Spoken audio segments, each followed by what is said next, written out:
So if we look at managing the surface in a different way, we can prevent these things from even being a possibility. You know, if you're not using these chemicals to manage a surface because you've planted something else there that's suppressing the weeds and you're not having to treat it, then there's no way that the chemical there can impact the bee or your health or anything else. So I'm not saying I know that that's what's happening, but if that's a potential thing that's happening that the research is saying is possible, it's worth at least considering preventing.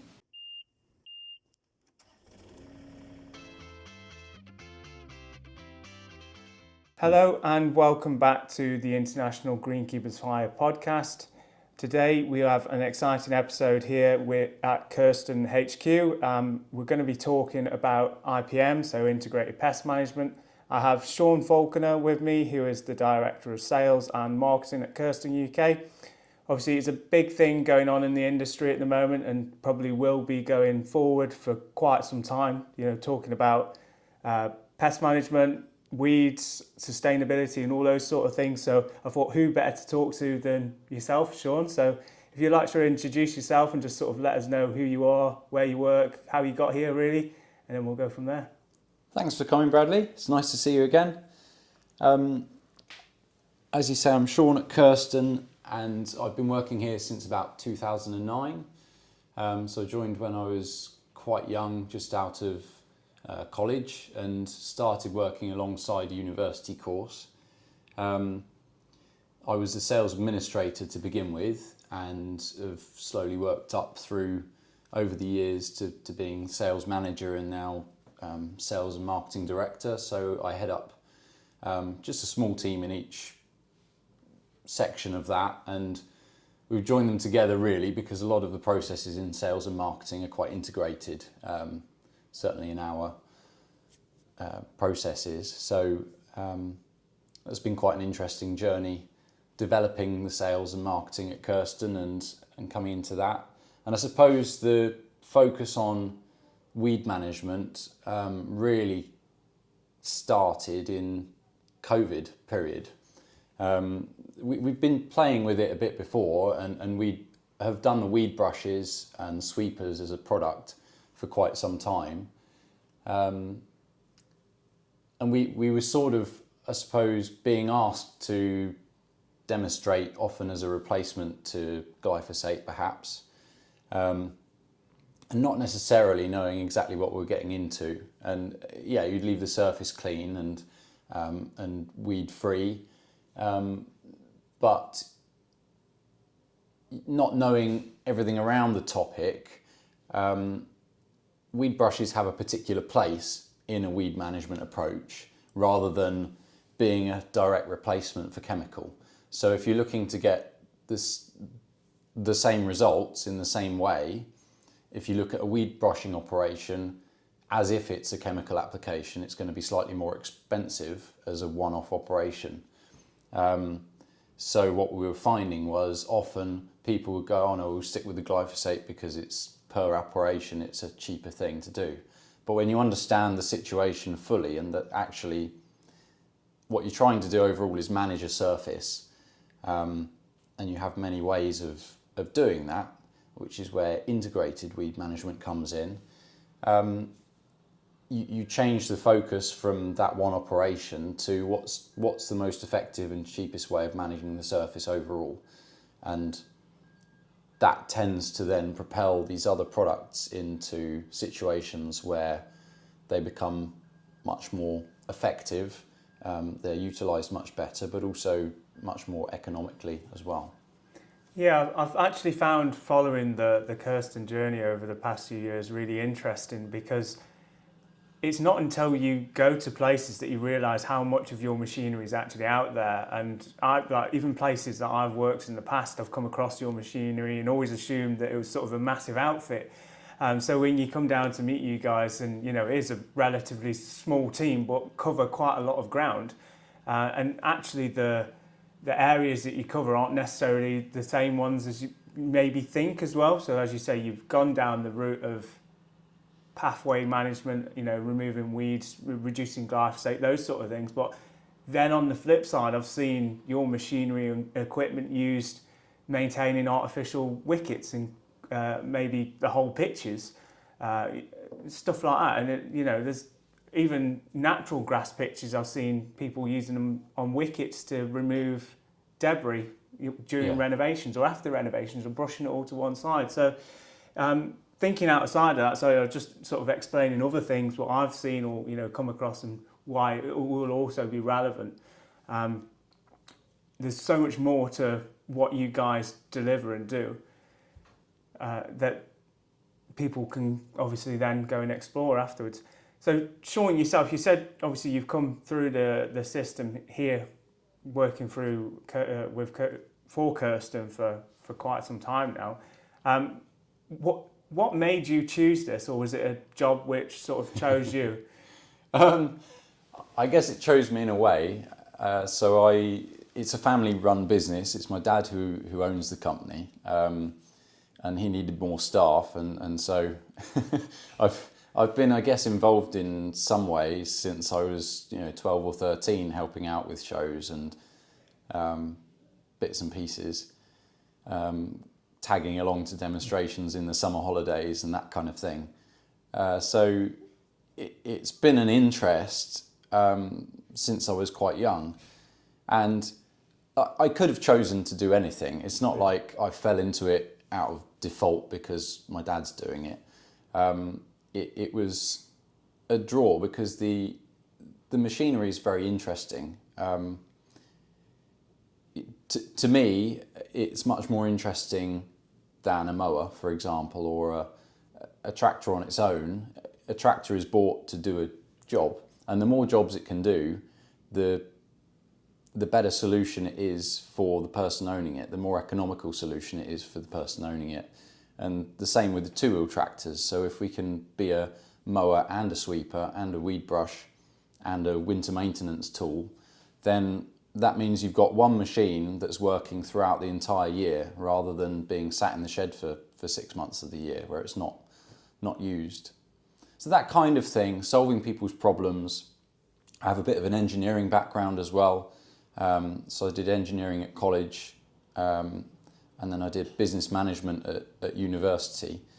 So it's been a good place to tie some of those in. I've been involved in some prototype design, product design projects. So we built our own snow plows, which I was heavily involved in the design and the build of the prototypes and things for that. So all that kind of thing excites me, and I can get a lot of that here. And you can see the results of your work directly impacting people's lives. I've been to demos where I've literally had groundsmen jumping up and down on the spot, clenching their fists and beaming because the machine is doing exactly what they wanted it to do or better, and they're so delighted. And that's a thrill, it's incredible to have those kinds of experiences with people, and you get taken across all sorts of beautiful places around the country. I've sold machines on Orkney and the north of Scotland.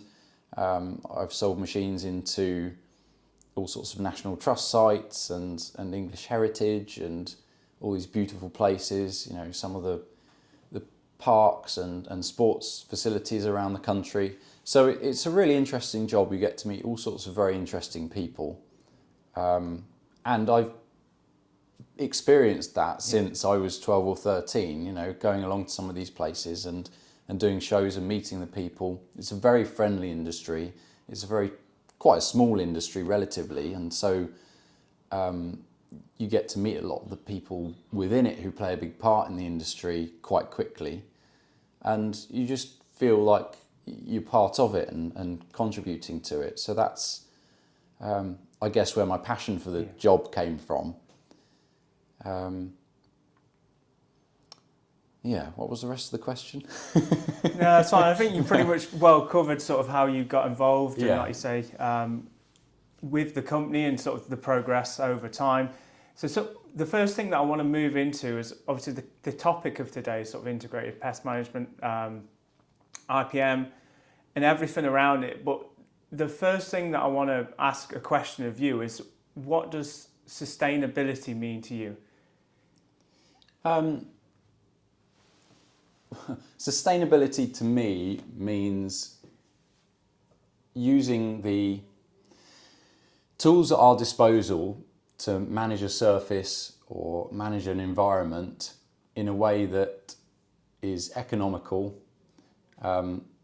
as easy as possible on the operator, on the people doing it, hopefully fairly light on the environmental impact and that side of it as well, and means that the surface is performing and doing its function as well as possible for as long as possible.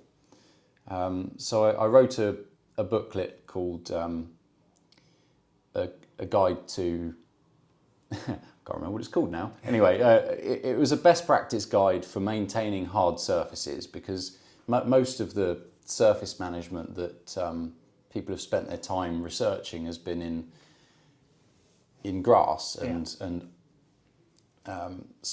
you know, high level sports surfaces. So the maintenance of hard surfaces sometimes gets kind of second billing, and actually there's quite a lot to it, but the three biggest things that we're managing on any surface really, and the biggest threats to it, are surface migration. So on a sports surface, an artificial sports surface for example, that might be the infill moving from where you want it, that's supporting people's feet and keeping the grass upright, moving out away from, say, the goal mouth and things to the side of the pitch, and you want to bring it back to where it is. Or in a gravel path, it might be that it's again moving from where the wheels are going over it out to the sides, and so you end up with potholes and places where you'll then get water sitting, that kind of thing. Freezes and everything else. Yeah. Ends up everywhere. So this affects all sorts of different surfaces. And then you've got surface compaction, which most of the time is then preventing the drainage of the surface. So it happens on grass sports pitches, but it also happens in block paving, for example. The detritus fills the top, and then that gets compacted and prevents the surface from draining properly, and then you get lots of moss and that kind of issue. And then you've got detritus build-up itself, which is a big cause of flood issues and drainage issues, but also weeds. So these three different elements are the main things to manage, I think, on any hard surface. And the way you do that for each surface might be a bit different. And the surface is trying to do a particular job. So the way an artificial sports surface is trying to act, in order to provide the correct support for the ball or the player's feet, for example, you need an even distribution of that material, that's the infill, so that the grass is standing up properly and providing even pressure. And also it needs to drain properly, so there's no water sitting on it. So the infill needs to be decompacted, and it needs to be even, and the grass needs to be stood up. So if you do that and the course drains well, you're less likely to get issues with moss and things like that. But then it also affects things like where you choose to put the ground in the first place, or the plants that you have around the grounds. So if you put an artificial tennis court right at the back of the garden surrounded by loads of trees, you're going to get lots of detritus falling on it, which is going to sit in that surface along with the infill that's supposed to be there and block up the surface. And then you'll get lots of drainage issues and issues with weeds. So these kinds of decisions all impact either the decisions of the design or the plant choices or the way you maintain the surface, all impact its performance over time. And if you can keep it performing as well as possible, performing the jobs it's supposed to do,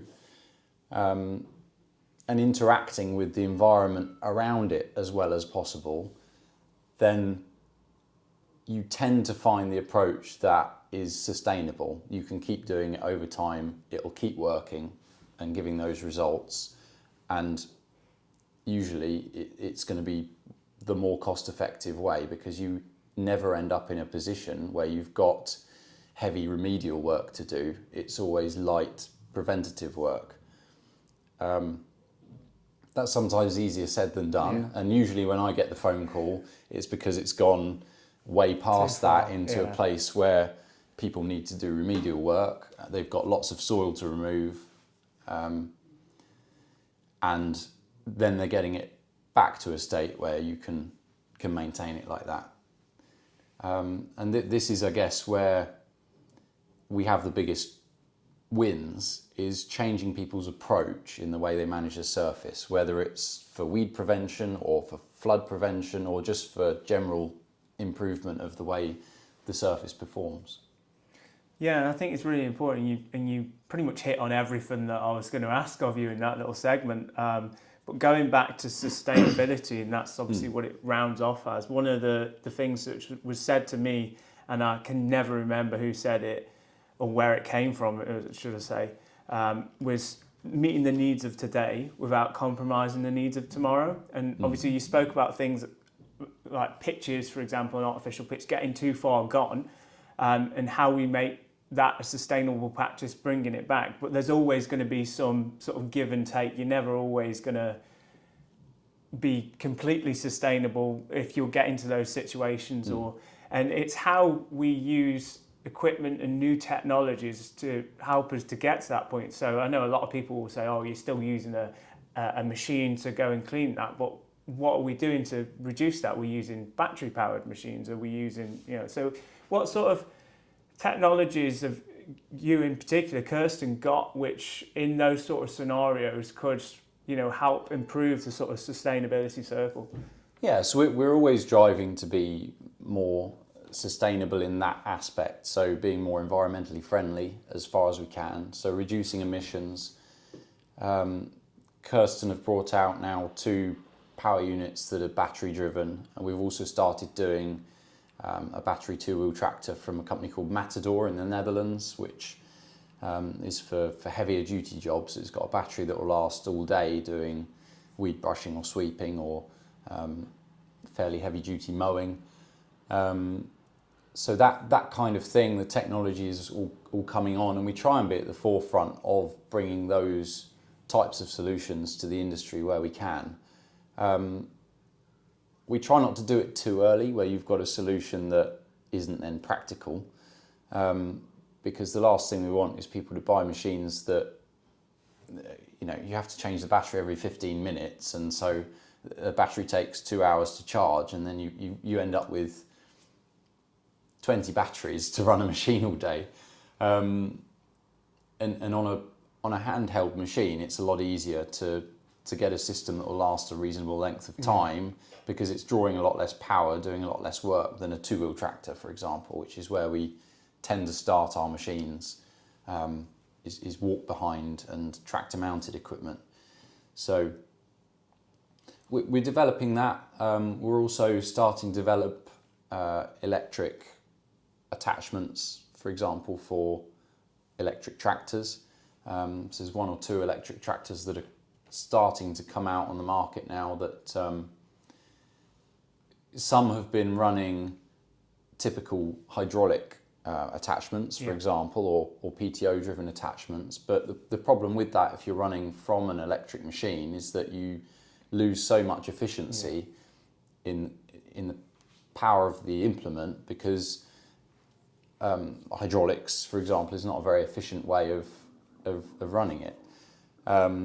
Whereas if you can drive it using electric, then you can use the full amount of efficiency there, and not lose power to heat and all sorts of other friction, all sorts of other things. Well, the big one on that as well, and I've seen it happen, is, for example, the cleaning of an artificial pitch, we'll say, or even brushing off a green. The amount of times I've seen hoses burst, and it's a significant amount of damage. Just obviously, if it's natural turf and it's a warm oil, it burns it and scorches it straight away.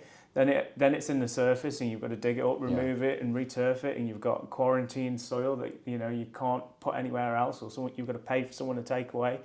And then with an artificial pitch, it's just a whole minefield, because then what do you do? Like you get out the washing up liquid and pads and stuff and clean as much up as you can, or so eliminating that again is another sort of point towards sustainability. Yeah, no, exactly. There's all these different scenarios that maybe some people don't think about until they've owned and run a machine for a while and come up against these problems. Hydraulics is certainly a lot more reliable than, especially on these small systems, than running things on belts, for example. But there's a limit to that, and you get burst pipes occasionally and that kind of thing. And as you say, if you've not got enough of an oil reservoir, or if the machine is working very hard, then that oil's going to heat up. We've been asked to do things, for example, we sell a lot of sweepers for sweeping the artificial pitch on the outside of, the artificial strip on the outside of football pitches, and that works very well. We've also been asked whether we would treat the weeds there with hot water, and the problem is we found through experience with our brushes, for example, that are made of a similar material, if you pour hot water onto the brush, it then becomes very pliable, and so it will curl down into a position you don't want it. As soon as it goes cold, it's going to get stuck in that position. So then the artificial surface isn't doing what I was saying earlier, and with the grass stood up straight supporting people's feet, it's a mushy mess. That's it, and especially in stadiums, not all of them use infills as well, or traditional infills. So that having that grass stand up is really important, because it has no support. No. So you've got to try and keep it there. And like you say, if you're using stuff like hot water and then brushing it, you're essentially folding it. But until we do these things, because it still is a relatively new thing with the artificial strips in stadiums, replacing the warp areas and those sort of things, we don't really know probably not correct, but the best way of maintaining those yet. But I'd say deciphering that is going back to these first principles of what's the surface designed to do and how can we keep it doing that. And the weeds don't typically like to grow from plastic. They need nutrients. They don't typically like to grow from tarmac. Again, they need nutrients.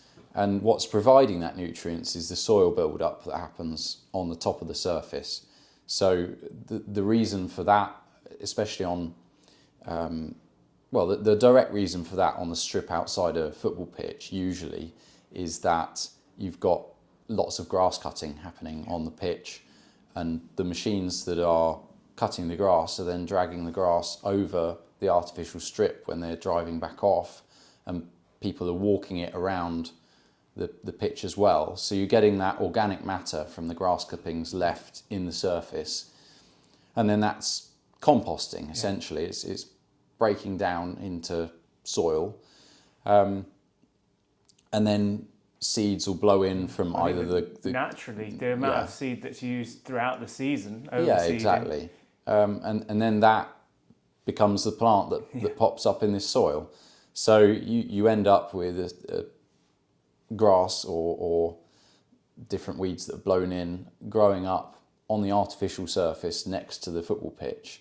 And the same principle applies when you're talking about a tarmac road. So usually there'll be a grass verge, or there'll be trees and hedges, and everything will be blown onto the grass, onto the tarmac.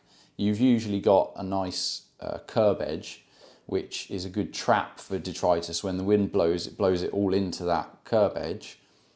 And if you don't keep that swept regularly to pick the detritus up, it's again going to degrade into soil, and then it's already populated with seeds, so these weeds are going to grow up. So your best line of defence is to remove that detritus as regularly as you can, really, but that's going to be affected by economics and by the time people have to do the job and the type of machinery you have to do it. So one of the things that our machinery is doing to make things more more sustainable is by speeding up the job people are able to do. So you're maximising within the space you've got the speed of the operation. If you try and employ somebody to remove detritus by hand on a 900 kilometres of roadway, you're going to quickly find that they give up very quickly. It would take some superhuman person to do that every day for I would say more than a couple of weeks, let alone running them all season or a year, without getting highly fatigued and demoralised. So the machinery helps to fight against that. So you can get an awful lot more done. You can get a much cleaner finish because of the technology that's in the machines. And it's also much easier on the operator. So a guy standing behind a machine with very low vibration levels, that's doing the steering just by levers, requires an awful lot less effort than moving something with a shovel and a broom. And so you can walk behind a machine for 8 hours a day and not feel particularly tired, whereas you do 8 hours of shoveling and brooming and you're wrecked. Yeah. You know, I've done it.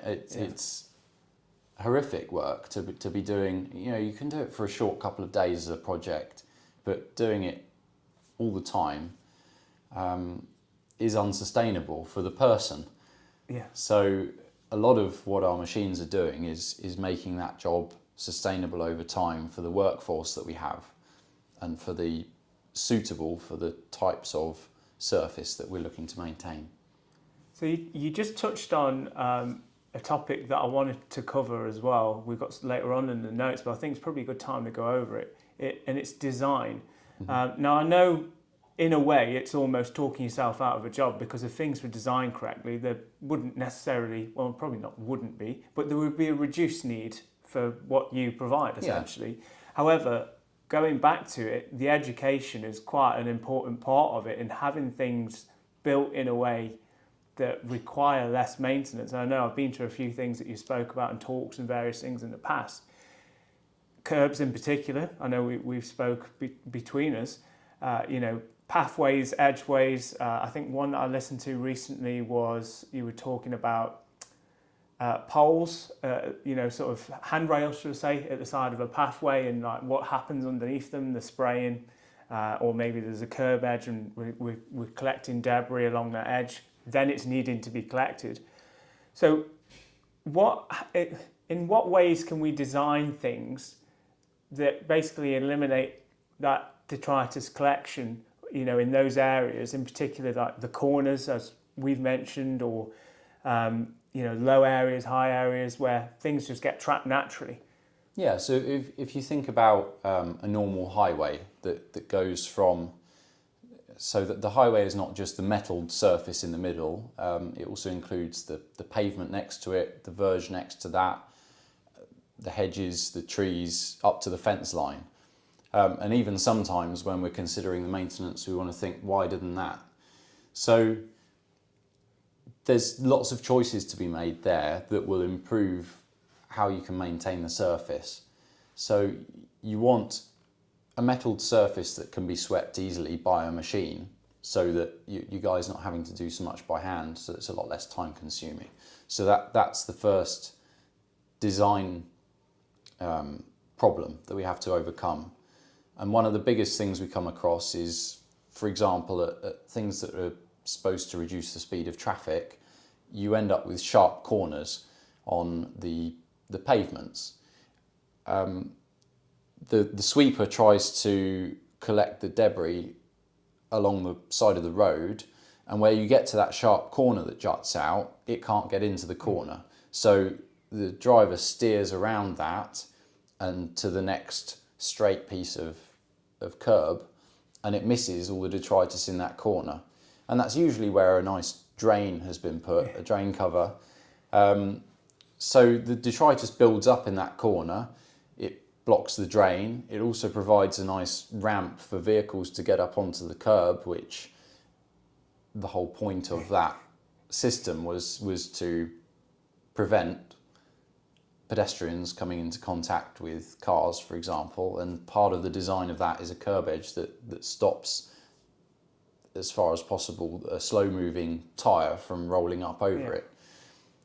So you're reducing the performance of all these different aspects of that road surface by designing it in a way where it can't be easily maintained, and somebody's got to go and do it by hand.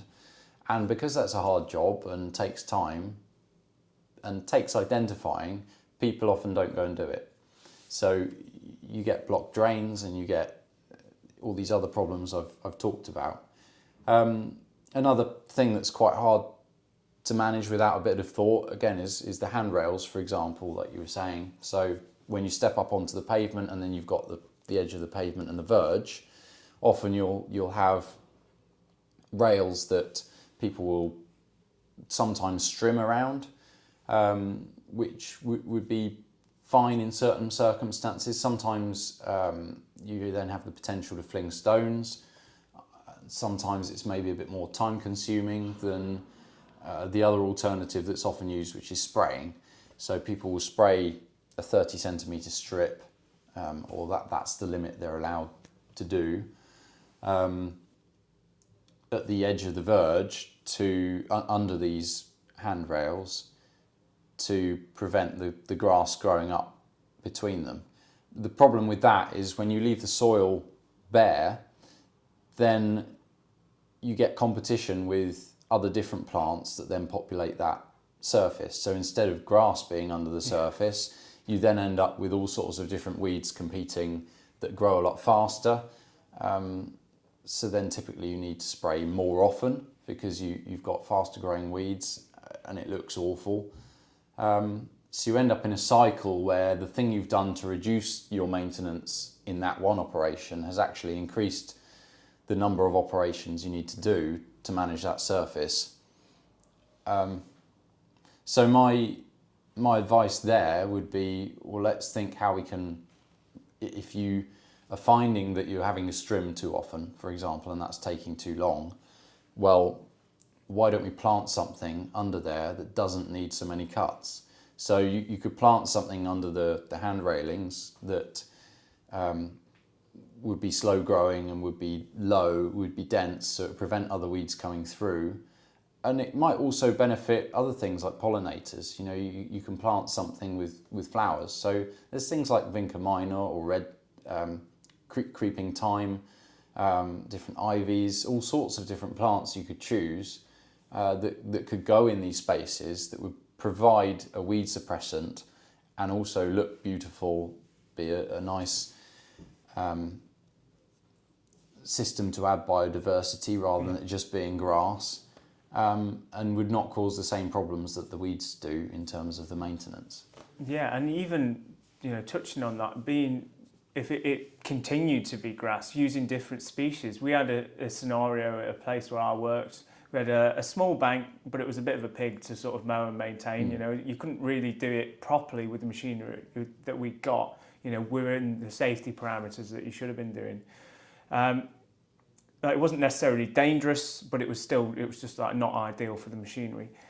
What we did is we dressed over the top of it and we seeded with a dwarf rye instead, because that's only going to grow to a certain height. And actually we found that we only cut it twice a year because it genuinely didn't grow that long. So yes, there was still the odd weed that comes into play and all those things, but you just try and do your normal maintenance program as you do pretty much anywhere. Maybe it's an area that you just have to hand weed.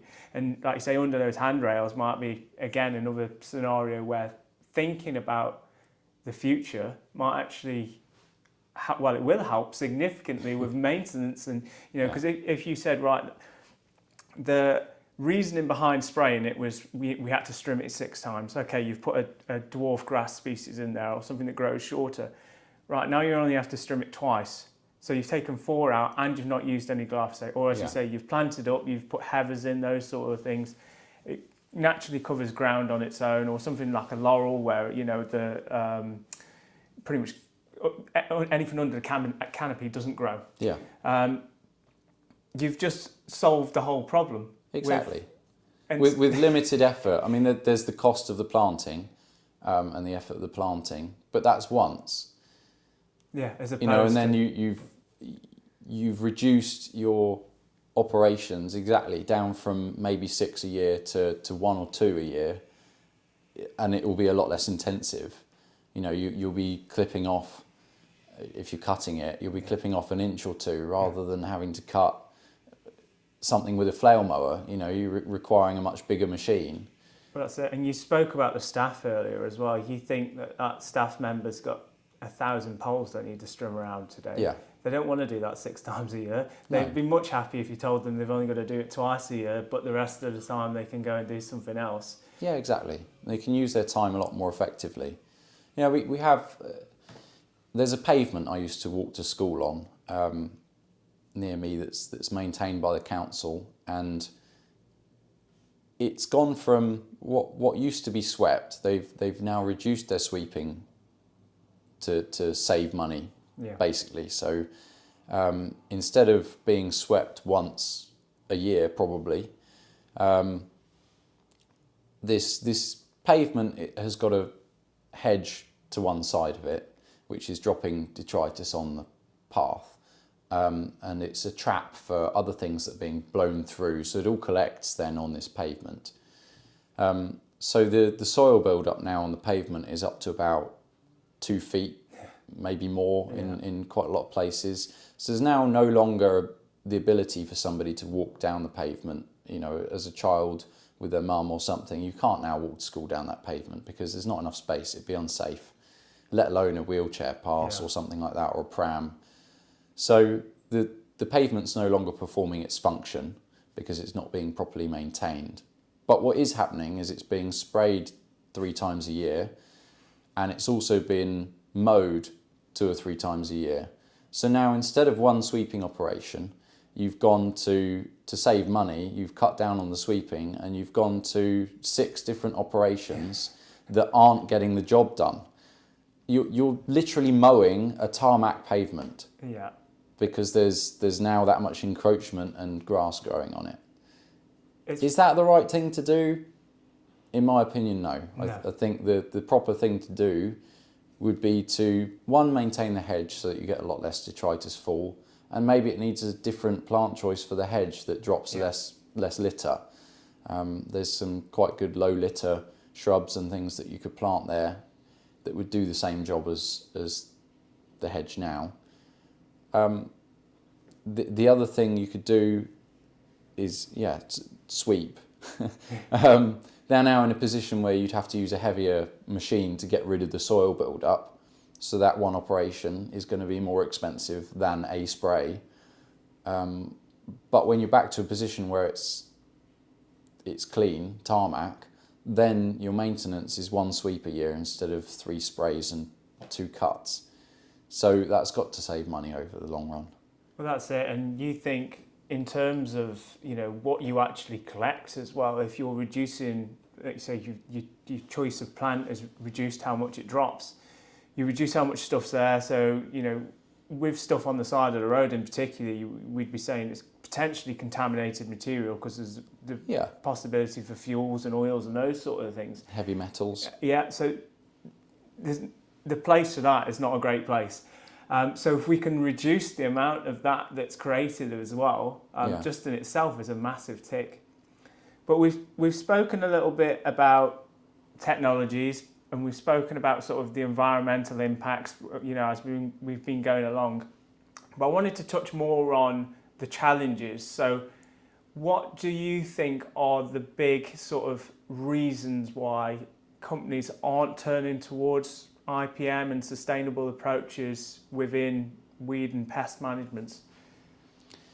I think people so far, don't get me wrong, there's quite a few people who do. That's why we have a business that's succeeding. But the biggest thing I see is people doing what was happening that I described at the beginning. You're competing against the way they're using glyphosate, and you're saying, well, I needed a machine to kill the weeds. And if you look at it as killing weeds, that's only one part of the system. And if you then go, well, I don't know anything about sweeping, so I'm going to do it as if it was glyphosate, and I'm going to treat the surface 3 times a year or whatever with these brush on this certain date, or I'm going to treat it 3 times a year with hot water or hot air at exactly the same time, you're not going to get the benefits of that brush or that hot water or air or whatever it is, because you're using it at a time that's ideal for glyphosate. You're not using it at a time that's ideal for the hot water or the hot air in a situation that lends itself to that. Yeah. So what people have on a demonstration is they have in their head, I need this weed killed instead of I need this surface managed. And they have in their head this one operation, and so they're trying to see how effective this tool is at replacing glyphosate in that one way. And that's not how these tools work. So you're already at a disadvantage, and you're at the disadvantage that you're at the wrong time of year, and you're not using it in a preventative way. So everything is fighting against you. Definitely. So people's first impression of these tools, perhaps, is that they're not as effective as the way they're going about doing it at the moment, because the picture they have in their mind is this reactive model. Yeah, it's really interesting you mentioned that, actually, because I never really thought about that until now. The sort of, today we go out and spray because the weather's right, the conditions are right, but actually the rest of the year you probably still could have done the other jobs which would have prevented the weeds from growing there. Yeah. And there's more availability for that, and like you say, the efficiency of then doing that on the right or wrong days, there's a big play on it. Well, let me explain a little bit. So if you've got a weed that's 40 centimetres high that you've left to the time you would treat it because the bottle and the weather conditions dictate that actually you've had to leave it till the dry day in May or early June or something, where the foliage is quite large, perhaps it's just about to go to seed. They could have already sprayed and the twice spraying that year. Then accelerates the growth of the plant so that it seeds quickly. Your heat works in a very different way. So heat is attacking the green matter in the plant. You're congealing the cells, the chloroplasts that are doing the photosynthesis and also give the plant its structure. So you need to attack every cell in that plant with the heat, basically. So that means you have to cover the whole plant with that heat. It takes a lot less energy and a lot less time to cover a very small plant with heat, and it's going to be a lot more effective because there's a lot less energy stored in the root system of that plant than it is to treat a plant that's grown to 40 centimetres or higher and has a large root system. So when you start using the tool much earlier in the year, you get a lot more effective kill rate, and you take a lot less time and a lot less effort to kill the plant and use a lot less energy. So it's a lot more sustainable to do it that way. And you have benefits in that you can use hot air and hot water during bad weather. You can use it in the rain, you can use it in the wind. You don't have those same problems that are dictating when you can use it. And you can use it, it's effective on anything from a germinating seed upwards. So the earlier in the season you use it, the more effective it's going to be. The less times throughout the season you're going to have to use it, and the less time each application is going to take. Electricity works in a different way again. So we do some products for electrocuting weeds, and there's a couple of different systems which use a positive and negative electrode spaced at a certain distance apart. So the spacing has an effect on what type of weed you can treat with that. So the machines that are built for hard surfaces, the spacing is about 30 centimetres apart, for example, on a walk-behind machine, a bit further on a tractor-mounted system, and that limits a bit the size of the plant you can treat. But also you need enough plant with enough foliage there to get an effective kill, because it needs the time on the plant to deliver enough current to essentially boil the plant from inside out. Now, electricity has an advantage that it's systemic. So on the right plant at the right time of year, it will kill that plant and you won't get the regrowth that you might get if you've used hot water or hot air, because the hot air is not able to attack the roots, particularly because it's reflected off the surface. Hot water is able to penetrate into soil to a certain depth, so you're able to get a kill on the weeds if you spend on the roots if you spend enough time with the water and put enough water down to surround the roots. Soil acts as a really good insulator, so once you've done that, it'll keep the water hot for a good 30 minutes or more, enough to cook the roots essentially. But on larger plants, then that's a more difficult thing to do. You need to spend longer and it becomes a lot more inefficient. So electricity then takes over and becomes a good tool of choice on those slightly larger plants. And then there's another type of tool where you can decide where you stick the positive and negative electrode away from each other. So you can then treat Japanese knotweed, for example.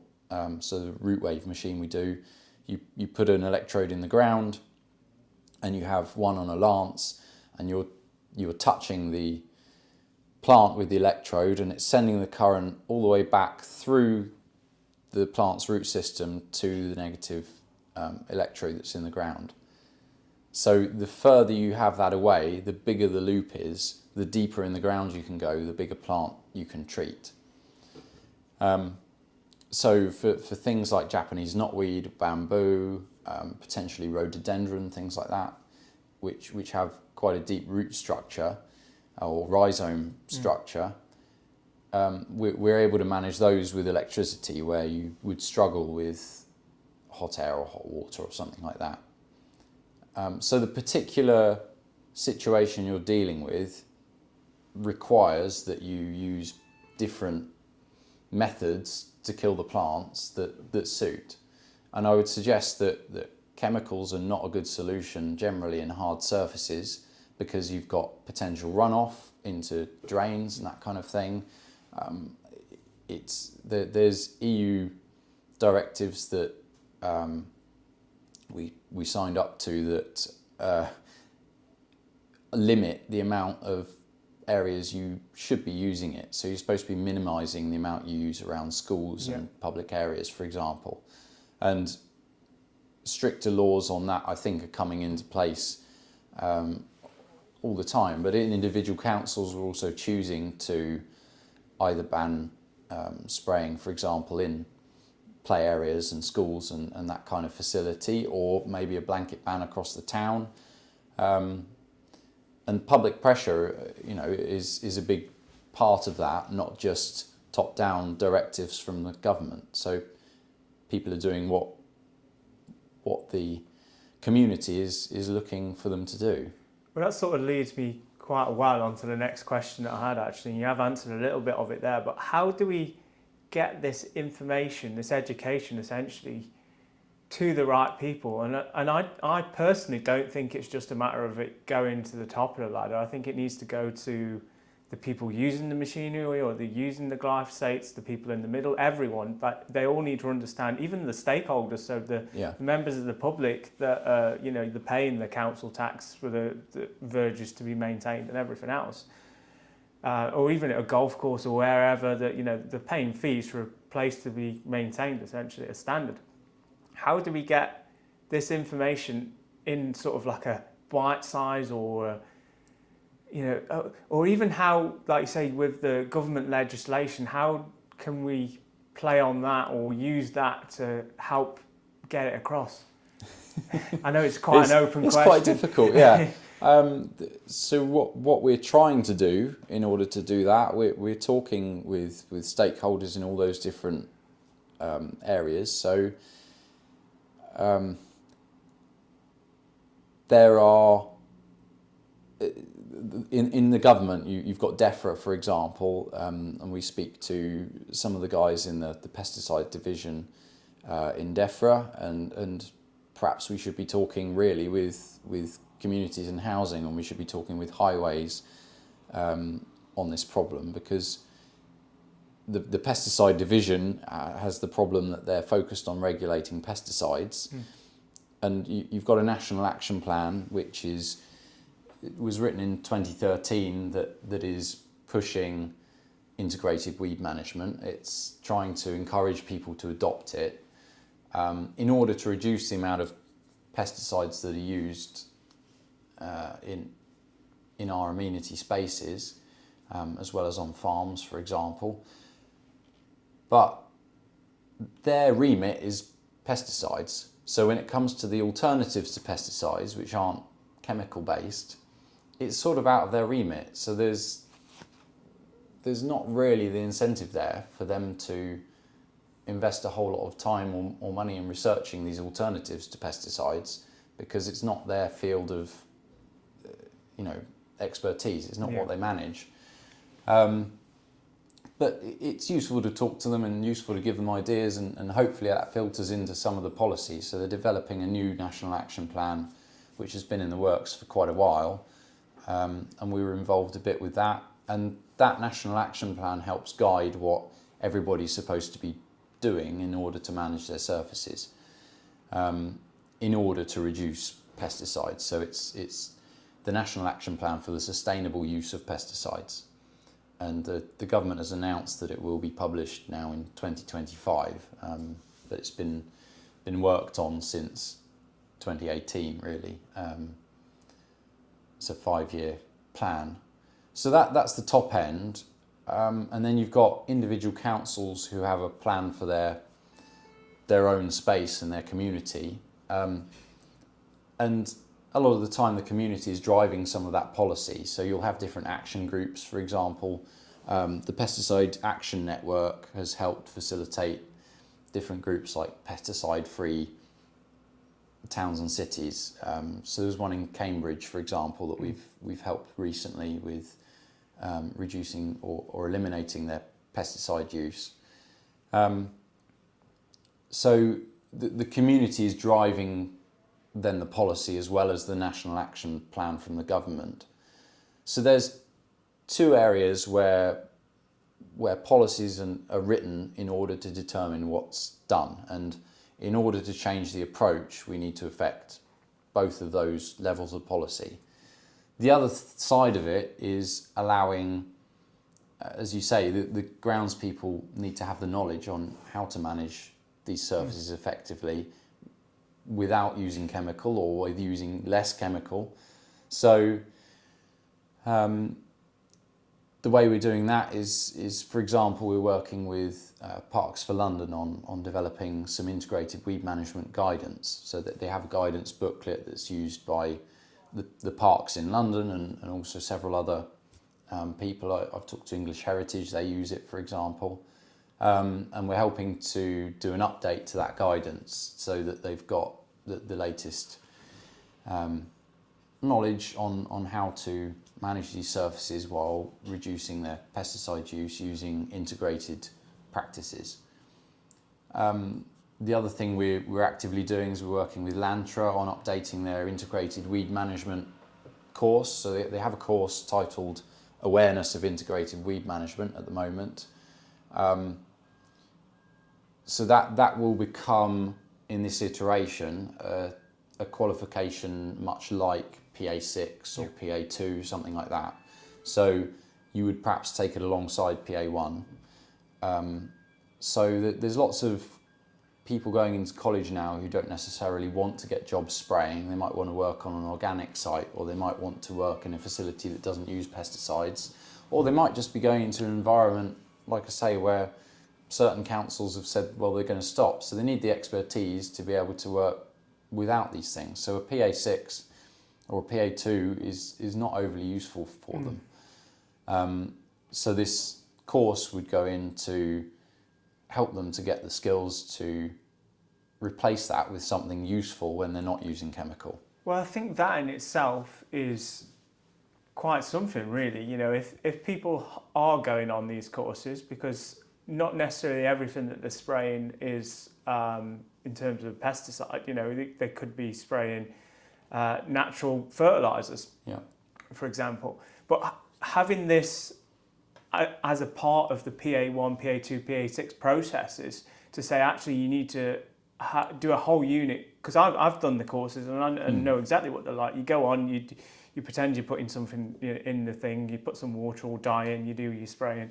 There's a little bit on sort of what you're putting in there, read the label, but there's no sort of like sustainability or should you actually be doing this. It's sort of, like as we said earlier, is the weather right, the conditions are good, is there a weed there? Yes, we'll spray it. There's there's an alternative, and I think it is a bit counterintuitive having that part of the course, but I think having that education in there is important, because if we want to reduce it, the biggest way to reduce it is to inform the people that are actually putting it down. Yeah. And it just makes perfect sense, doesn't it? But then the other thing that I thought about as well is how much deeper could you go with this information? Like maybe schools and colleges sort of a realm, you think of younger people now and they see, because of what's been on the news, they see glyphosates. There's people that won't eat certain vegetables, like you say, they want a more organic product. Is that a way that we could potentially, because then they'd see people out on the road and they see someone spraying and just be like, this shouldn't be happening, sort of a thing, and be shunned of it. I don't know. Is that too far, or? I don't know. I've always taken the position that I'm not particularly anti-chemical per se. If it's used in the right place, if it's used in the right way, and it is the right tool for the job, then maybe we can use it. But I think at the moment it's used in far too many applications where it's not the right tool for the job. And if you looked at it from a surface management point of view, then there are better ways to manage the surface than we're currently doing. So that's my biggest argument, and that there are arguments to say, well, this product is unsafe in certain ways. The latest thing that I've come across, which maybe has some more credence to it, is the way it affects, or different chemicals can affect the microbiome in our guts, for example. Yeah. So the way glyphosate works on a plant is that it's replacing something in the shikamatic pathway in the plant, which produces amino acids that the plant needs to survive. So it's replacing this enzyme that's doing the job basically of producing these amino acids. This isn't directly a pathway that's seen in the human body, but it is a pathway that's seen in the microbiome in our gut. So when you're using glyphosate, or the thought is that when you're using glyphosate as a desiccant, for example, on crops just before so a desiccant is for drying out the crop before you're harvesting it, and in this case by killing it. You can harvest in poorer weather, so you get a lot more crop, which is why people are doing it. But you've then got the chemical applied to it a very short time before it's harvested. And the theory behind it is that there's more glyphosate then going into our food. So the worry is then the food we're ingesting every morning, the porridge oats, for example, containing this glyphosate, and the repeated exposure to glyphosate for the gut microbiome is causing gut dysbiosis. So the way it's doing that, according to the research I've read, is that it's affecting what we would deem good and beneficial bacteria in our gut disproportionately to the unhelpful bacteria in our gut. So we're then getting inflammation of the gut because it's not properly protected and that it's not working the way it should, and perhaps leaky gut. And we're also finding that more and more about how our gut is linked to different things in our immune system, linked to our brain. So there's the gut-brain axis that's been researched quite a lot recently. So there's then a mechanism whereby glyphosate can affect the human body in detrimental ways.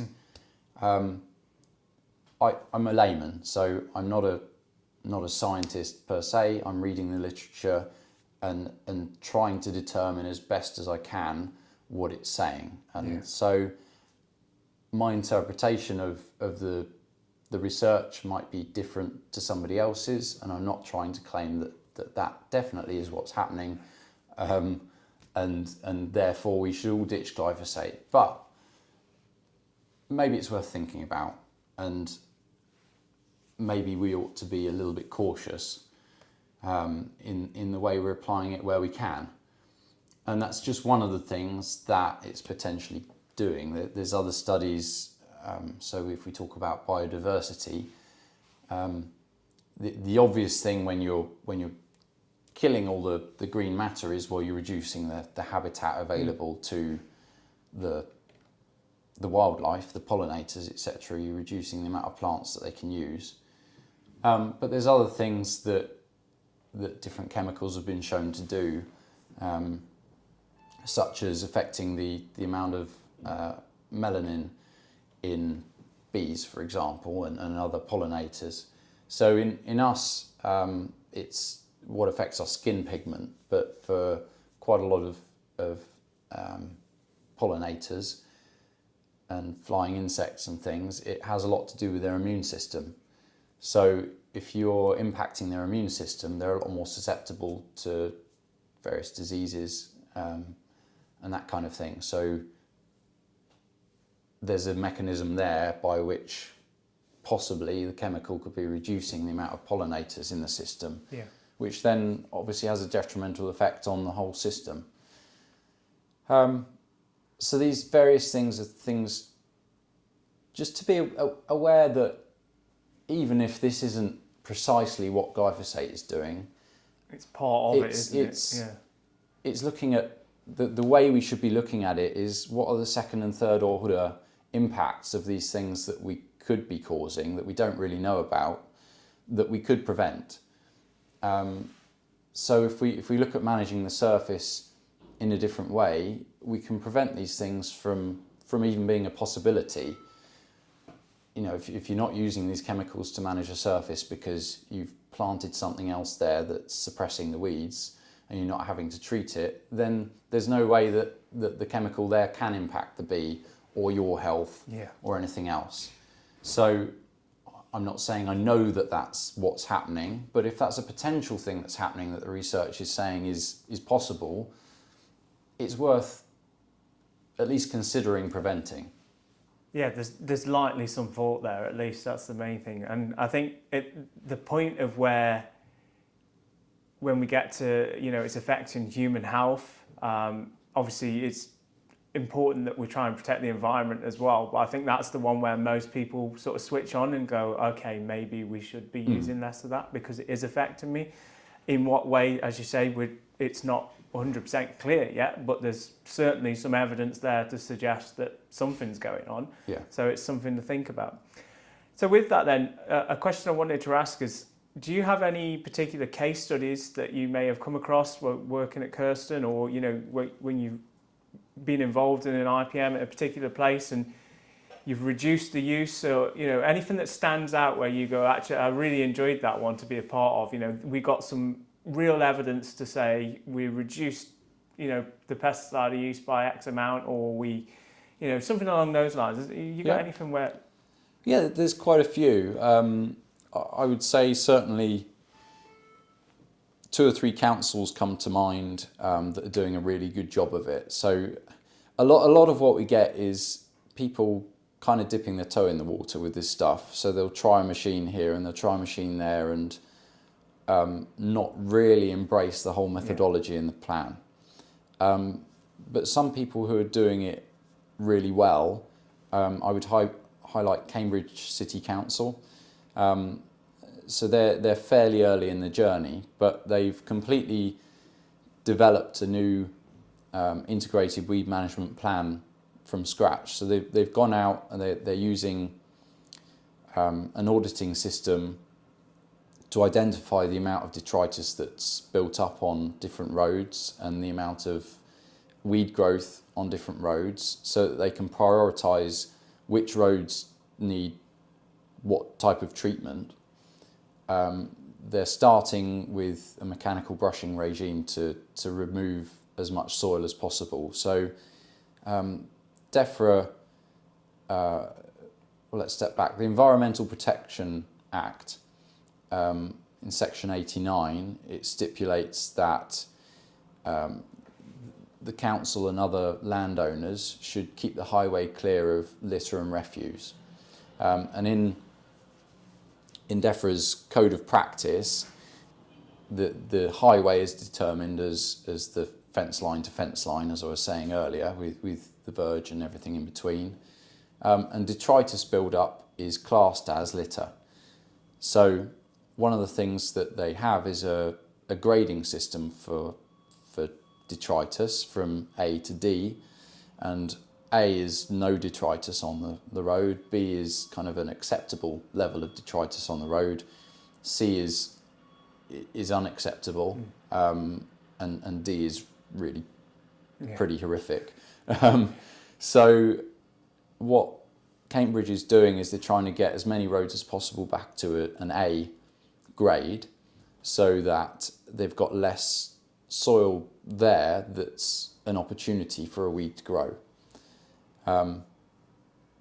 This is something that by law really every council should be doing anyway, but you've only got so many resources to do it, and therefore sometimes it gets put off. But if it's reaping all these benefits, for example with the reduction in pesticides and increase in biodiversity, but also just the longevity of the surface and access for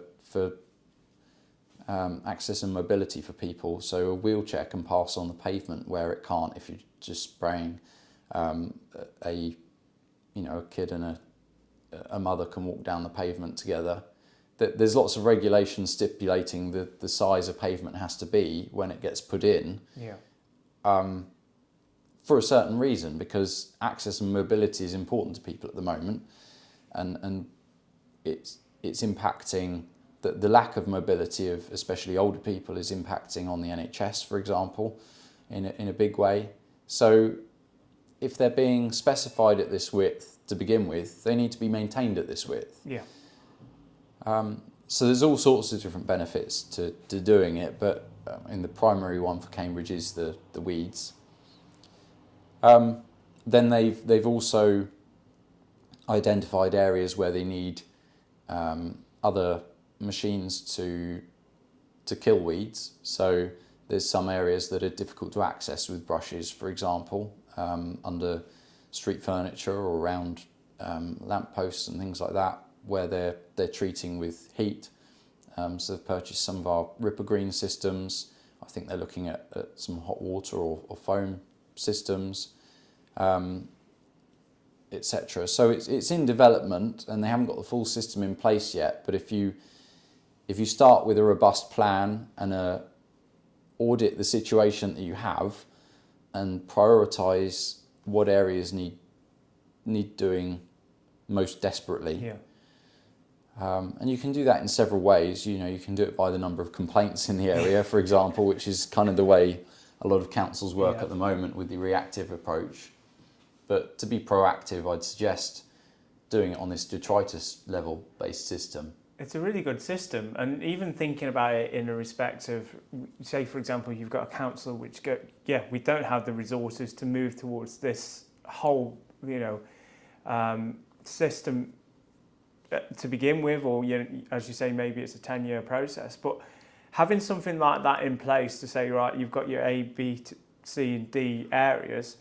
The amount of times I've seen quad bikes go out, the council quad bikes with the spray tanks on the back, and spray the curbs because that's part of the round to spray that curb, and you look at it and go, actually that only got 3 or 4 weeds on it, and you've blanket sprayed the whole entire curb for a mile. And that could have been a system, as you say, where it was an A, B, C, D, and maybe it was a B, and they go, there's a couple there, but this is something that we don't have to tackle today. We can perhaps use as we mentioned earlier, another machine at a later date to remove that takes Atrin A. We don't have to do it for the next 6 months. And we've massively reduced the amount of pesticide that we put down. Just with, something as simple, I say simple, but, something as effective as that. Yeah. Yeah, it's just understanding your surface in a better way, and the more information you can gather to do that, the better. I mean, the next step really is understanding, well, what are the causes of this detritus. So in some cases it's going to be a fast growing hedge or verge or something like that, or lots of places are leaving areas to grow in order to reduce the grass cutting, for one, and two, perhaps as a nod towards biodiversity. But if you just let anything grow, then the fastest growing plants are going to outcompete everything else, which is going to maximise the amount of detritus you have. So you're causing a knock-on effect onto the hard surfaces, where you're going to get more soil and then you're going to get more weeds. Yeah, it brings me back to a subject that is completely of my opinion, but the whole hedge argument, and it's slightly related. And then allowing the hedges to grow and, cutting them once every 2 years, for example. But actually, when you break it down and go on the fundamentals of why that hedge is there, it's usually to keep livestock in or out of that field, for example. Now, letting them grow long then creates less density, for example. And then you're cutting off more material as well, so that's when the detritus comes into it in one go. So rather than having 3 lots of a smaller amount of litter, you've got 2 of or 1 of a mass amount that's much larger and harder to break down. So obviously that becomes a problem in itself. But then, as I say, also on the flip side, yes, we tick that biodiversity box for that short period of time, but now we've got a hedgerow which has got holes in because it was allowed to grow in a way that's not so dense, so things can get in and out of the field. And I'm thinking maybe the same with the verges, as we said. We've spoke about the biodiversity of those, and there's the no mow May incentives and everything else. But then actually the amount of litter and material that they create that then falls, especially on a verge, which literally goes down into the curb next to it. Have we not just made another problem then? Is there a meet in the middle where strips get done around the edges? I know some places do it, but I also know a lot of places that don't do it. Yeah. And again, I think that's a matter of education, as is a lot of what we spoke about today. I mean, my ideal would be, let's choose a plant that works better in that situation, rather than letting whatever grow up. So if you're choosing the plants that are sitting in that thing, if you're leaving it because you want less maintenance, let's choose a plant that requires less maintenance. Your point about the hedges is great. And I think there's so many benefits to a well-managed, well-maintained hedge. I think a hedge is a much better thing than a fence, for example, at doing a lot of jobs. One, you're trying to keep the livestock in. It's also acting as a filter for dust particles and things that are going through the air. So you're reducing the amount of pollution. It's a good way of combating CO2, because the plant is inherently doing it by taking in the CO2 and producing oxygen. You're also providing an area for hedgehogs, for example. I think soon we're going to have to come up with a way of developing fence hogs, because the hedgehogs population has been decimated. But we need to be doing it in a way that works for all that, and works to reduce the amount of detritus. We can pick certain plants that go in our hedge that will drop less litter than others. You can have a nice English holly hedge, for example, that is a little bit slower growing. It doesn't drop anywhere near so many leaves. It's providing food in its berries for certain different animals, and it can stand up to salty weather, for example, near the coast. So I'm not saying just use that plant, but in certain situations, that plant might be an ideal thing to use. And how many holly hedges do you see around? Well, not very many at all. Yeah. And it's a nice native species that we could be perhaps utilising more. There's other areas, for flower beds. We're seeing an awful lot of sustainable drainage systems going in, and a lot of the plant choices for that maybe are based on the soil that's being used, but without necessarily the consideration to the detritus that's produced that then potentially blocks up that surface and also builds up on the surface next to it that you need to maintain. And a lot of these systems are built with these sharp corners that I was talking about, which are quite difficult to sweep up to, for example. So it's quite difficult to get rid of that detritus. So it's another thing where this really isn't considered necessarily in the design of our One of the infrastructure. things that always drives me the most balmy is artificial pitches. Every single one pretty much that I've ever been to has 4 corners. Yeah. Why is it a corner?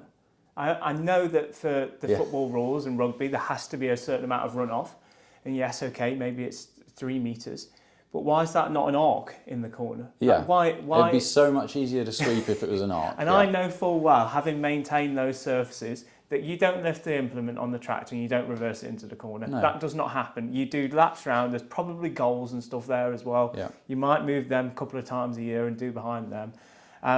But those corners literally never get maintained. No. And yes, I appreciate that the likelihood of someone actually using that for sports or even recreational activity is probably quite low, unless it's a playground for children, for example. But at the same time, that's going to be the place that doesn't get the foot traffic, collects all the debris, probably collects seeds and bits as well, then becomes an ideal place for stuff to grow. Which spreads onto the rest of the court. Spreads, becomes matted in because they've got a perfect growing medium to grow in, essentially. And then membranes and stuff underneath to root into, and then you end up pulling carpet up rather than, in the corners. And it just becomes a difficult place, and then you sort of almost have to fall back into those bad ways of going, right, we have to spray it to kill it because we actually physically can't pull it out. No. Without removing a section of the artificial turf. But then again, you're still leaving the root and everything else which was in there, and yes, it might have died, but it's still a material that the next weed then comes and grows into. So something as simple as having those arcs all just rounded off corners, I think could have such a major impact. And I know we've spoken a lot about sports today, in particular artificial surfaces, but it is a big area and something to talk about.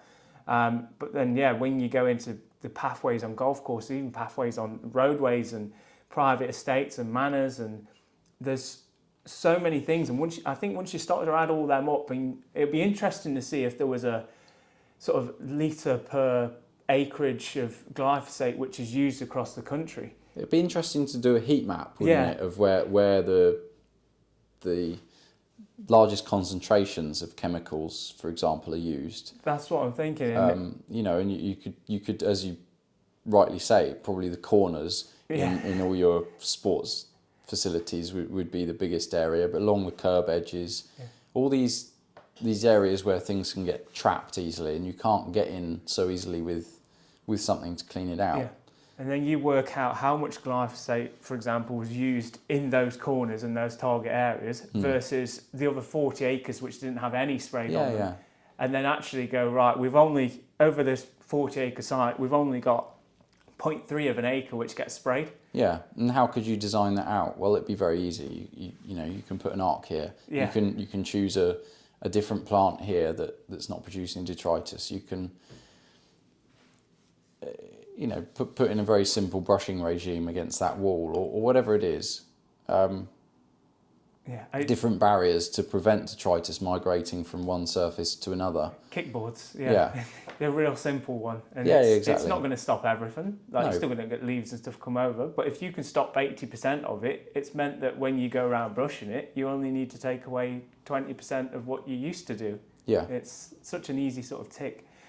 So with all this, Sean, what do you think is the future of IPM in the UK and sort of the movement? I know we are pretty much always going to go in one direction now, but how quickly do you think we're going to move towards that and sort of, yeah. It's an interesting question, and it could happen very quickly. So that there's already countries that have banned the use of chemicals for weed killing in towns and cities especially. Some have gone a bit further than that. But if you look at France and the Netherlands, for example, they're already doing a lot of this. Some of them aren't doing it in as well thought out a way as you would like. Some are spending an awful lot of money on kit to use in the same way they were using glyphosate, as I was describing before, and not making the system work for them. And others have learned a lot of these lessons and are doing it in a way that's more sustainable and more about surface management. There's good and bad examples of where it's been done. In the UK, it could happen very quickly because, for example, there's a new bill that's been proposed by Sean Berry. So the first hearing of the bill was back in October, I believe, and the second reading of that bill is on the 25th of April. So potentially that could be acted on, and that would, the purpose of the bill is to ban the use of pesticides in public spaces, basically, or by the public sector, I think it's worded. So we could see the impact of that very shortly. The National Action Plan, as I was saying, is a top-down document that's encouraging people at the moment to use integrated weed management to reduce pesticides. But depending on how far that goes, it could mean that it's restricted in certain areas, or it could mean that hopefully there's better uptake of integrated pest management, which I know is one of the big aims of it, without knowing precisely what's in the document.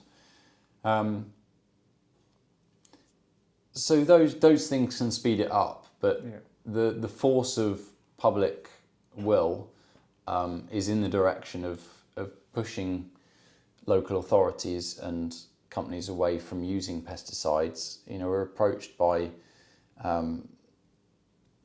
big airports recently. So Gatwick have put it in their policies for their 10-year plan. One of their points in the plan is to eliminate pesticides on the land managed by Gatwick. And other airports are looking at doing similar things. They haven't put the plan in place to actually do it yet, but there's a time frame there for it. There's, I think, over 100 councils now have made steps towards either eliminating pesticides in the next few years and phasing them out, or have stopped using pesticides already. So it's all kind of going in that direction, and as the word is spreading on, we've not got a massive voice, but we're trying to use it as effectively as possible. And it's getting, it's common sense, and people are seeing that and adopting it. But it's just little ideas, though, isn't it, that sort of goes the big way. And it's interesting you mentioned Heathrow, for example, an airport. I thought that, in a conversation that I've had with other people before, is they cut mass amounts of turf. And I know they're massively restricted between how and when with the flights and everything else. That dictates everything, just as a stadium and sport going on would. But again, they're cutting mass amounts of turf at a time in big flat areas. Is there not around for these places to become turf farms, for example, to reduce the need to have turf farms in places where may have otherwise had livestock or so on and so forth? Yeah, But maybe. I don't know. Maybe it's a too far-fetched sort of a thing, but just it's there, though, isn't it? And it's these ideas which, in turn with everything, will help reduce the need for glyphosate or move us towards a more sustainable route, because ultimately that's the sort of end goal, making use of the areas that we've got more efficiently and maintaining them more effectively. So bringing it all back then, Sean, my last sort of final point is we spoke about some resources and sort of, things that we can do, but where can people go or what can they find to, to take their next step towards sustainability and working towards an IPM program? Yeah, I mean, there's several things that I'd recommend. So we have a lot of resources on our website for a start. So I've developed, if you're a local authority, there's a guide to creating an integrated weed management plan. It's written primarily for local authorities, but it's also useful for larger sites and things, and you could do a cut down version for a smaller site. There's a couple of other kind of best practice documents that we've written about that. As I mentioned, Parks for London do a guide on integrated weed management that's also very useful. There's the Landra course, which I would push lots of people to go and do, so that there's an existing one already being delivered. I think Plumpton College are one of the places that deliver that. And we're looking to try and spread it to other colleges as well. You can get us on a demonstration and we can discuss it. Yeah. Show people different machines, how they might manage their different areas, because each site is different, and if it's the first time you're trying to tackle this, then some guidance goes a long way, doesn't it? That's it, and having a conversation that's a bit more bespoke to your site, because obviously you can come and meet yourself at the various trade shows and events that you're part of as well, but to come down and do a demonstration on your site with your scenario, because every place is different, as we mentioned earlier. Maybe the weather or the environment, it could be a million different things. We can walk through and have a look at different things that are causing lots of detritus issues, different things that could be designed differently to help your maintenance plan, as well as the kit that then helps you to maintain the surfaces you've got. We try not to... We don't have a selection of machines that we're trying to sell to as many people as possible. We're trying to solve this problem for people, and we try and bring in machines that allow them to do that in the best way they can. So we have a range of different brands of products from all sorts of different countries, using electricity to kill weeds, hot air, hot water, mechanical means of managing soil and weeds. So there's a whole suite of different things we can bring along, we can show, we can try, and we can work with you to choose the best solution for the site that you have and the surfaces you have to manage. That's fantastic, Sean. So before we sign off finally, is there anything that you'd like to add, or any particular part of IPM that you think, actually I'd like to just put that point across before we finish up? I'd probably say that the biggest takeaway that I could get anyone to... So I think if I could get people to take away one thing from this discussion in particular, it's that prevention is better than cure. And it's a phrase that the Dutch philosopher Erasmus was attributed with in around the year 1500. And it's something we've embodied throughout the centuries in our healthcare, for example. But it's not really something that we're necessarily very good at adopting in our surface maintenance. And if I could get people to adopt that that would be the biggest thing. And the most important thing you can do for that is soil buildup.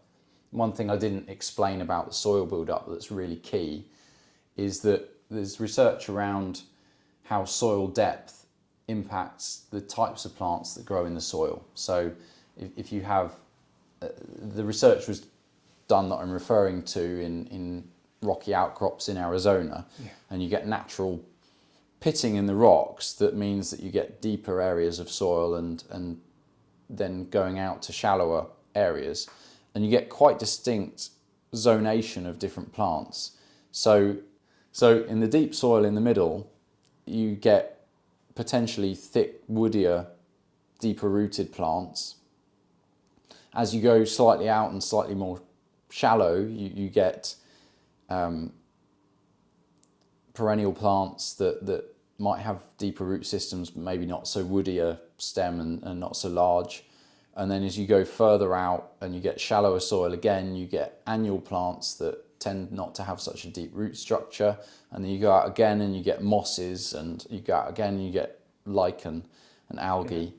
And the distinction is quite clear if you look at this research. So the more soil we can take away, the less we'll have to deal with those deeper rooted perennial plants and the woodier plants that, if you're using an alternative to pesticides, and even pesticides require a lot more volume of the thing to kill, a lot more heat or a lot more pesticide to kill. And by doing that, it also means you will use a lot less applications to do it, because the annual plants don't have the resources in their root system. They're not going to grow back again. Once they die, that's it, they're dead. And also you're removing the medium that the seeds have to embed and come back again. So you're doing a lot of preventative work by removing that soil, and that's the biggest thing you could possibly do to reduce the amount of treatments of anything else that you've got. And once you've done it once, then it's easy to maintain with a lighter duty machine, with a sweeper, rather than having a heavy weed brush or something to remove the encroachment to begin with. So it becomes a lot easier after year one. Yeah. And that same philosophy there, or that same research as you spoke about, of the depth of the soil, you think about the curb edge, the vast majority of it forms against the edge. And that's where you see the ash trees and the hawthorns growing. And as you come out, you go into your typical standard weeds, your broad leaf plantains, for example. And then you come out to grasses and then moss. And then you get to the point of obviously where the tyres go, for example, and there's none because of the wear.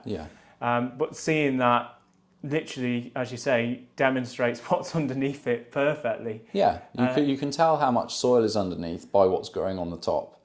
And people often, because you don't think about it really, you're just seeing green, I guess, on top. You don't imagine that there's that much soil trapped underneath there on the surface. But when we run along with a weed brush, and then your sweeper, even a municipal road sweeper is full within 100 yards of sweeping an edge. The impact is huge. It's colossal, the amount of soil that's built up all over the place, and it's blocking our drains, and it's... Well, that's something we didn't even really touch about, but the thought of, like you say, the road sweeper going down, and I know from having conversations with you before, there's an area near me where they had an air show, and recently, like a week before the air show, they cleared the corner because it was sort of had an island to separate the traffic on the roundabout, sorry. That was a quick call. Had an island that separated the traffic on a roundabout, and it all collected on the curb of that island. And the weeds, some of them were sort of 3-4 foot tall, and they physically had to remove them with shovels and spades. And then a couple of weeks later, they were literally back again, the weeds, because they pretty much just cut the top off them because of how much stuff was there to remove. And like just thinking about it and knowing, having done weeding jobs like that before, actually, if you were to clear a whole street's worth, just one street's worth, you'd have a horrendous amount of stuff, but just build up over time.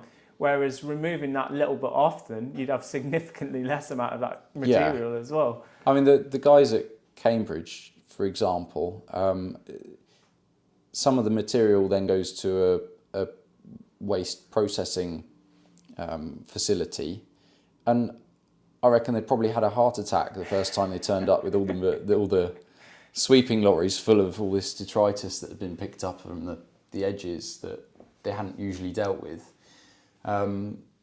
because they're not used to seeing that volume of matter being dropped off. Yeah, I can imagine it's quite incredible, and just think of the other places that money could have been better invested.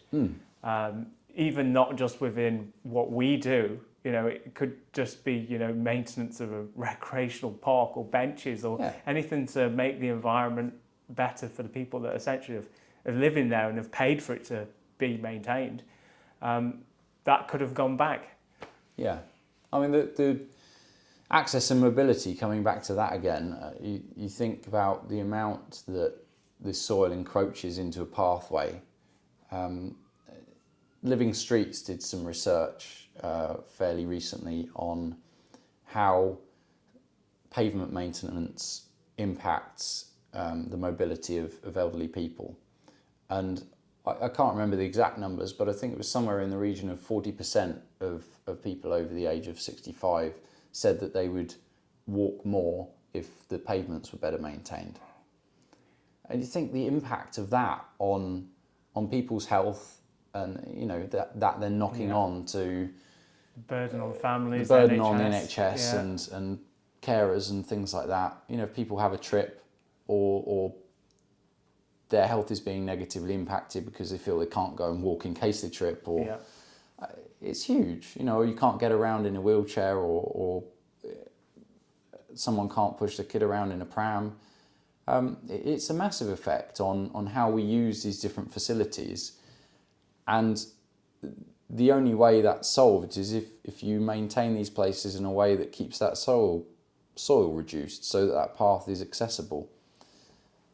Yeah, and I think that's a good point to end on. We've spoken about a lot of different ways that it can impact people, whether it's from, as we spoke about, the gut biology, whether it's a visual aspect, but then even the amount of glyphosate we're using and reducing that to protect wildlife habitats that we're killing. There's just so many different parts of this, what I would essentially say was sustainability, that this covers. So I'd just like to say thank you, obviously, Sean, for your time. It's been a great podcast. We've had a chat about a lot of different things that I know we've spoken about a few before as well. So it was nice to sort of get it all down and record it. Just before we go, just want to make sure that anyone listening knows where they can find information where they can find information about yourself, KErsten, or if they want to get in contact and talk about any of these topics. Yeah. So probably the easiest way to get in touch is our website. It's KErstenUK.com. I'm also on LinkedIn. I'm quite active on there. So if you look for Sean Faulkner on LinkedIn, you should hopefully find me. There's probably a few others, but I'm the one who works for KErsten and probably has different connections in your industry that are related. And you can obviously come to different shows and events that we're at. So we're always at Soltex, we're always at Grounds Fest, and we do lots of other events throughout the year. And book us for a demo and see what we can do. That's fantastic. Thank you, Sean. We'll put some links in the video descriptions or the podcast descriptions below as well. So if you didn't manage to catch them, you can click on those below. But thanks again, Sean. Brilliant. It's been brilliant. It's been a pleasure. Thank you, Brad. Thank you.